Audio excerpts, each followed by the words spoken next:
Hi, my name is John Green. This is Crash Course World History, and today we're going to talk about the French Revolution. Admittedly, this wasn't the French flag until 1794, but we just felt like he looked good in stripes. As does this guy, huh? So while the American Revolution is considered a pretty good thing, the French Revolution is often seen as a bloody, anarchic mess. And Mr. Green, I bet like always it's way more complicated than that. Actually, no, it was pretty terrible. Also, like a lot of revolutions, in the end, it exchanged an authoritarian regime for an authoritarian regime. But even if the revolution was a mess, its ideas changed human history far more, I will argue, than the American Revolution.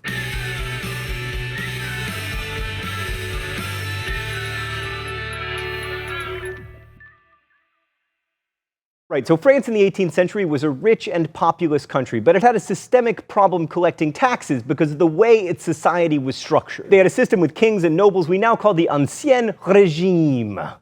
Thank you, 3 years of high school French. And for most French people, it sucked because the people with the money, the nobles and the clergy, never paid taxes. So by 1789, France was deeply in debt thanks to their funding the American Revolution. Thank you, France. We will get you back in World Wars I and II. And King Louis XVI was spending half of his national budget to service the federal debt. Louis tried to reform this system under various finance ministers. He even called for democracy on a local level, but all attempts to fix it failed, and soon France basically declared bankruptcy. This nicely coincided with hailstorms that ruined a year's harvest, thereby raising food prices and causing widespread hunger, which really made the people of France angry because they loved to eat. Meanwhile, the king certainly did not look broke, as evidenced by his well-fed physique and fancy footwear. He and his wife Marie Antoinette also got to live in the very nice palace at Versailles thanks to God's mandate, but Enlightenment thinkers like Kant were challenging the whole idea of religion, writing things like, "The main point of enlightenment is of man's release from his self-caused immaturity, primarily in matters of religion." So basically, the peasants were hungry, the intellectuals were beginning to wonder whether God could or should save the king, and the nobility were dithering about eating foie gras and songbirds, failing to make meaningful financial reform. In response to the crisis, Louis XVI called a meeting of the Estates General, the closest thing that France had to a national parliament, which hadn't met since 1614. The Estates General was like a super parliament made up of representatives from the First Estate, the nobles, the Second Estate, the clergy, and the Third Estate,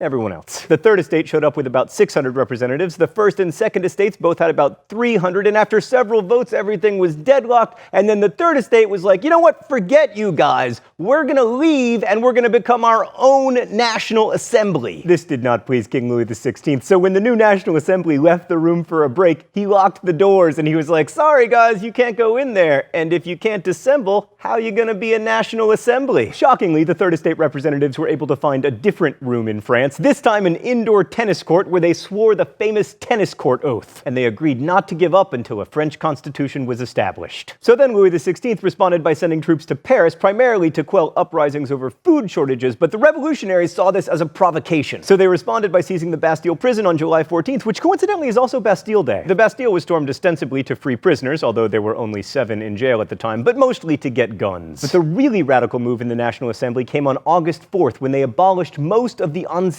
Regime. Feudal rights, tithes, privileges for nobles, unequal taxation, they were all abolished in the name of writing a new constitution. And then on August 26th, the National Assembly proclaimed the Declaration of Rights of Man and Citizen, which laid out a system of rights that applied to every person and made those rights integral to the new constitution. That's quite different from the American Bill of Rights, which was like begrudgingly tacked on at the end and only applied to non-slaves. The Doromac, as I called it in high school, declared that everyone had the right to liberty, property, and security, rights that the French Revolution would do an exceptionally poor job of protecting. But as noted last week, the same could be argued for many other supposedly more successful revolutions. Okay, let's go to the thought bubble. Meanwhile, back at Versailles, Louis XVI was still King of France, and it was looking like France might be a constitutional monarchy, which might have meant that the royal family could hang on to their awesome house.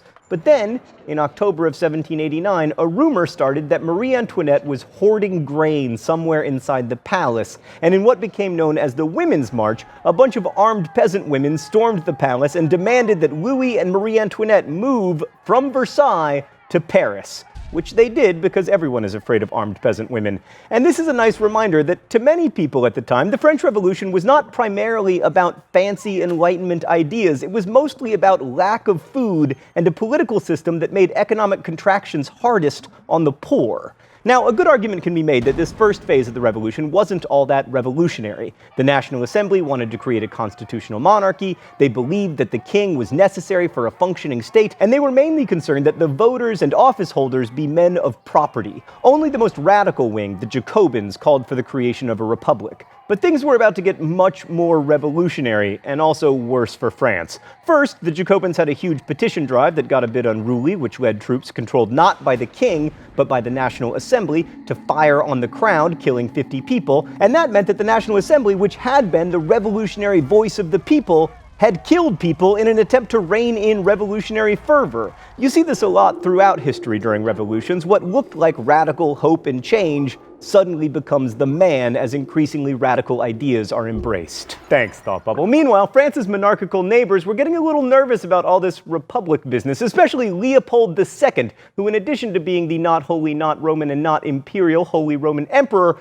was Marie Antoinette's brother. I should note, by the way, that at this point the Holy Roman Empire was basically just Austria. Also, like a lot of monarchs, Leopold II liked the idea of monarchies, and he wanted to keep his job as a person who gets to stand around wearing a dress pointing at nothing, owning winged lion monkeys made out of gold. And who can blame him? So he and King William Frederick II of Prussia together issued the Declaration of Pillnitz, which promised to restore the French monarchy. At this point, Louis and the National Assembly developed a plan. Let's invade Austria. The idea was to plunder Austria's wealth and maybe steal some Austrian grain to shore up French food supplies and also, spread revolutionary zeal. But what actually happened is that Prussia joined Austria in fighting the French. And then Louis encouraged the Prussians, which made him look like an enemy of the revolution, which of course he was. And as a result, the assembly voted to suspend the monarchy, have new elections in which everyone could vote, as long as they were men, and create a new republican constitution. Soon, this convention decided to have a trial for Louis XVI, who was found guilty, and by one vote, sentenced to die via guillotine, which made it difficult for Austria and Prussia to restore him to the throne. Oh, it's time for the open letter?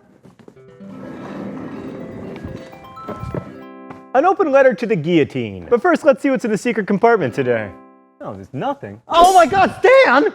Gee, that's not funny! Dear Guillotine, I can think of no better example of Enlightenment thinking run amok. Dr. Joseph Guillotine, the inventor of the guillotine, envisioned it as an egalitarian way of dying. They said the guillotine was humane, and it also made no distinction between rich or poor, noble or peasant. It killed equally. You were also celebrated for taking the torture out of execution, but I will remind you, you did not take the dying out of execution. Well, unfortunately for you, France hasn't executed anyone since 1977, but you'll be happy to know that the last legal execution in France was via guillotine. Plus, you always got a future in horror movies. Best wishes, John Green. The death of Louis XVI marks the beginning of the Terror, the best known, or at least the most sensational phase of the revolution. I mean, if you can kill the king, you can kill pretty much anyone, which is what the government did under the leadership of the Committee of Public Safety, motto, "We suck at protecting public safety," led by Maximilien Robespierre. The Terror saw the guillotining of 16,000 enemies of the revolution, including Marie, I never actually said let them eat cake, Antoinette, and Maximilien Robespierre himself, who was guillotined in the month of Thermidor in the year 2. Oh right, so while France was broke and fighting like 9 wars, the Committee of Public Safety changed the measurements of time because, the traditional measurements are so irrational and religion-y. So they renamed all the months and decided that each day would have 10 hours and each hour 100 minutes. And then after the Terror, the revolution pulled back a bit and another new constitution was put into place, this one giving a lot more power to wealthy people. At this point, France was still at war with Austria and Britain, wars that France ended up winning largely thanks to a little corporal named Napoleon Bonaparte. The war was backdrop to a bunch of coups and counter-coups that I won't get into right now because they were very complicated, but the last coup that we'll talk about in 1799 established Napoleon Bonaparte as the first consul of France. And it granted him almost unlimited executive power under yet another constitution. And when he was declared first consul of France, Napoleon proclaimed, "Citizens, the revolution is established on the principles with which it began. It is over." By which he presumably meant that France's government had gone all the way from here to here. To here. As with the American Revolution, it's easy to conclude that France's revolution wasn't all that revolutionary. I mean, Napoleon was basically an emperor, and in some ways he was even more of an absolute monarch than Louis XVI had been. Gradually, the nobles came back to France, although they had mostly lost their special privileges. The Catholic Church returned too, although much weaker because it had lost land and the ability to collect tithes. And when Napoleon himself fell, France restored the monarchy, and except for a 4-year period between 1815 and 1870, France had a king who was either a Bourbon or a Bonaparte. Now, these were no longer absolute monarchs who claimed that their right to rule came from God. They were constitutional monarchs of the kind that the revolutionaries of 1789 had originally envisioned. But the fact remains that France had a king again, and a nobility, and an established religion, and it was definitely not a democracy or a republic. And perhaps this is why the French Revolution is so controversial and open to interpretation. Some argue the revolution succeeded in spreading Enlightenment ideals even if it didn't bring democracy to France. Others argue that the real legacy of the revolution wasn't the enhancement of liberty, but of state power. Regardless, I'd argue that the French Revolution was ultimately far more revolutionary than its American counterpart. I mean, in some ways, America never had an aristocracy, but in other ways, it continued to have one. The French Enlightenment thinker Diderot felt that Americans should fear a too unequal division of wealth, resulting in a small number of opulent citizens and a multitude of citizens living in misery. And the American Revolution did nothing to change that polarization of wealth. What made the French Revolution so radical was its insistence upon the universality of its ideals. I mean, look at Article 6 of the Declaration of Rights of Man and Citizen. Law is the expression of the general will. Every citizen has a right to participate personally or through his representative in its foundation.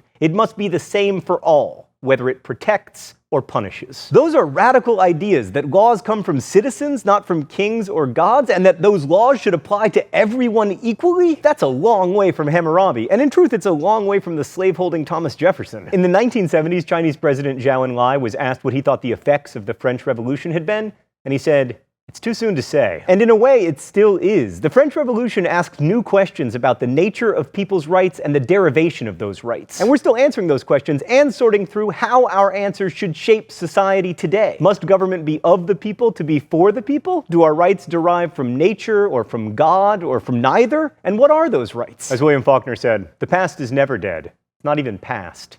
Thanks for watching. I'll see you next week. Crash Course is produced and directed by Stan Muller. Our script supervisor is Danica Johnson. The show is written by my high school history teacher, Raoul Meyer, and myself. Our graphics team is Thought Bubble, and we are ably interned by Meredith Danko. Last week's phrase of the week was giant teabag. If you want to suggest future phrases of the week or guess at this week's, you can do so in comments, where you can also ask questions about today's video that will be answered by our team of historians. Thanks for watching Crash Course, and as we say in my hometown, don't forget to be awesome.